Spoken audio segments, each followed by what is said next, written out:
భారతదేశంలో మౌలిక వసతుల కల్పన, వేగవంతమైనటువంటి రవాణా వ్యవస్థల ఏర్పాటు కోసం కేంద్ర, రాష్ట్ర ప్రభుత్వాలు వేల కోట్ల రూపాయల బడ్జెట్‌తో అత్యంత ప్రతిష్టాత్మకమైనటువంటి ఎక్స్‌ప్రెస్ వేలు, హైవే ప్రాజెక్టులను వేగవంతంగా చేపడుతున్నాయి.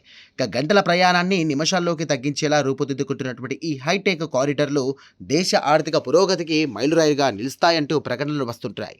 కానీ క్షేత్రస్థాయిలో క్వాలిటీ లేకపోవడం, నిర్మాణ సంస్థల బాధ్యత రాహిత్యం, అలాగే అధికారుల పర్యవేక్షణ లోపం, ఇక వాటి వల్ల పూర్తి కాకముందే లేదా ప్రారంభమైన కొద్ది రోజులకే ఇటువంటి మెగా ప్రాజెక్టులు విఫలమవుతుండడం తీవ్రమైనటువంటి ఆందోళన కలిగిస్తోంది. సరిగ్గా ఇటువంటి విస్మయకరమైనటువంటి పరిణామమే ఉత్తరప్రదేశ్లో వెలుగు చూసి దేశవ్యాప్తంగా ఇంజనీరింగ్ ప్రమాణాలపై, ప్రభుత్వ నిధుల వినియోగంపై పెద్ద ఎత్తున చర్చకు దారితీస్తోంది.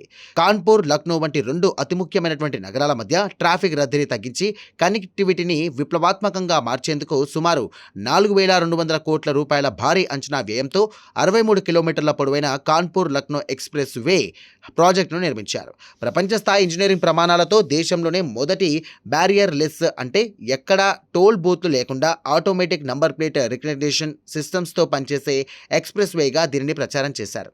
ఆటోమేటెడ్, అత్యంత ఆధునికరమైనటువంటి మెషిన్ గైడెడ్ టెక్నాలజీని ఉపయోగించి నిర్మించడం వల్ల ఈ రోడ్డు రాబోయే దశాబ్దాల పాటు కూడా ఎటువంటి చిన్నపాటి దెబ్బతినకుండా, చెక్కు చెదరకుండా ఉంటుందంటూ పెద్ద ఎత్తున మార్కెటింగ్ చేశారు. ఇక జూలై 13న ఈ ఎక్స్‌ప్రెస్ వేను గ్రాండ్గా ప్రారంభించి ప్రజా రవాణాకు అంకితం చేశారు. కానీ దురదృష్టవశాత్తు ప్రారంభమైన కేవలం 3 వారాలకే వర్షాకాలంలో పడినటువంటి మొదటి సాధారణ వర్షాలకే ఈ రోడ్డు పూర్తిగా అసలు రంగు బయటపడింది. ఇక ఈ ఎక్స్‌ప్రెస్ వే ప్రాజెక్టు ప్రధాన లక్ష్యం సాధారణంగా కాన్పూర్ నుండి లక్నో మధ్య ప్రయాణించడానికి పట్టే సుమారు 3 గంటల సమయాన్ని ఏకంగా 40 నిమిషాలు తగ్గించడం.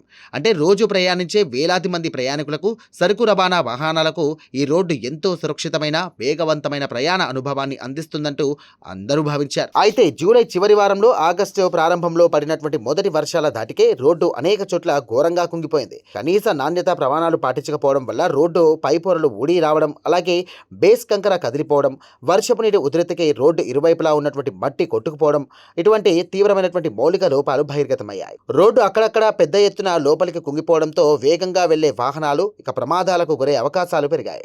దీంతో ఏమాత్రం ఆలస్యం చేయకుండా అధికారులు వాహనాల రాకపోకలకు నియంత్రించి ఇక హుటాహుటిన అత్యవసర రిపేర్ పనులను ప్రారంభించాల్సి వచ్చింది.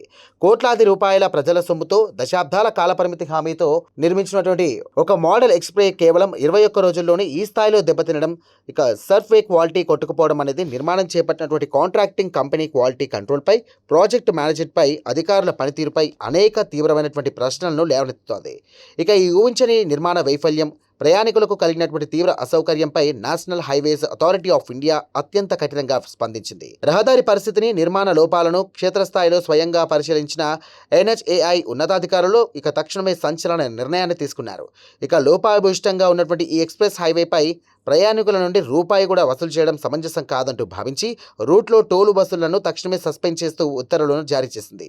రోడ్డును పూర్తి స్థాయిలో అంతర్జాతీయ ప్రమాణాలకు అనుగుణంగా పునరుద్ధరించి సురక్షితమంటూ ధృవీకరించే వరకు కూడా టోల్ సస్పెన్షన్ కొనసాగుతుందంటూ స్పష్టం చేశారు. ఇక కేవలం టోల్ రద్దుతో సరిపెట్టకుండా ఈ నాణ్యతా లోపానికి, కన్స్ట్రక్షన్ వైఫల్యానికి కారణమైనటువంటి నిర్మాణ సంస్థ PNC ఇన్ఫ్రాటెక్ పై NHAI కఠినతరమైనటువంటి క్రమశిక్షణా చర్యలకు ఉపక్రమించింది. సదరు కంపెనీని నాన్ పర్ఫార్మర్గా అధికారికంగా ప్రకటించేందుకు NHAI షోకాజ్ నోటీసులు జారీ చేసింది. దీంతో పాటుగా నిబంధనల ఉల్లంఘనకు గాను భారీ స్థాయిలో ఆర్థిక జరిమానాలను విధించింది.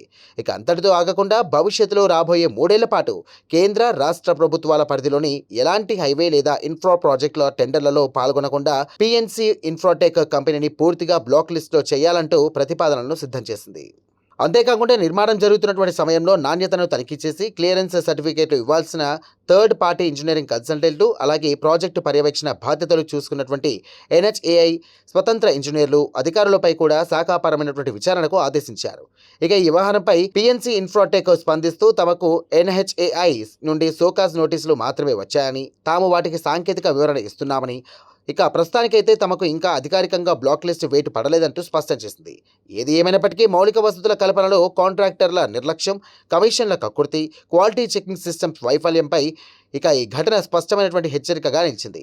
ప్రజాధనంతో నిర్మించే ఇటువంటి మెగా ప్రాజెక్టుల్లో నాణ్యత పాటించని కంపెనీలపై కఠిన చర్యలు తీసుకుంటేనే భవిష్యత్తులో పౌరుల ప్రాణాలకు, నిధులకు రక్షణ ఉంటుందంటూ నిపుణులు అభిప్రాయపడుతున్నారు.